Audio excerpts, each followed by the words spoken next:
राजस्थान के एक छोटे से गांव में एक लड़का रहता था, आरव। उसका घर कच्ची ईंटों से बना था।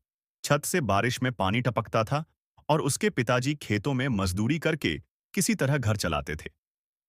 माँ घर का काम करती और कभी-कभी दूसरों के यहाँ बर्तन धोकर थोड़े बहुत पैसे ले आती। परिवार की हालत ऐसी थी कि कई बार एक वक्त का खाना भी ठीक से नसीब नहीं होता। लेकिन एक चीज थी जो उनके पास सबसे कीमती थी, सपना।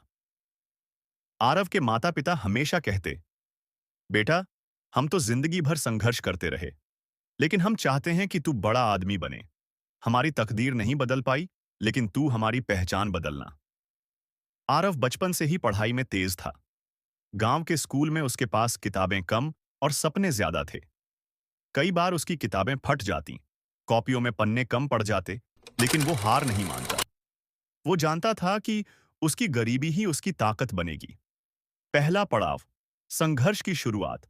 कक्षा 10वीं पास करने के बाद आरव ने फैसला किया कि वो नीट की तैयारी करेगा। लेकिन ये रास्ता आसान नहीं था। गांव से शहर जाना, पढ़ाई का खर्च उठाना और बड़े सपने देखना, ये सब उसकी हालत के खिलाफ था। पिता के चेहरे की झुर्रियों को देखकर कई बार आरव सोचता, क्या मैं इतना बड़ा सपना देख सकता हूं? क्या सच में डॉक्टर बन सकता हूं? लेकिन मां हर बार उसके कंधे पर हाथ रखकर कहती, बेटा, याद रख, जो मुश्किल है वही असली जीत है। मेहनत कर, भगवान भी उसी की मदद करता है जो खुद हार न माने। उदयपुर का सफर। आरव ने हिम्मत जुटाई और उदयपुर शहर आ गया। यहां उसने कोचिंग ज्वाइन की, लेकिन फीस का इंतजाम आसान नहीं था।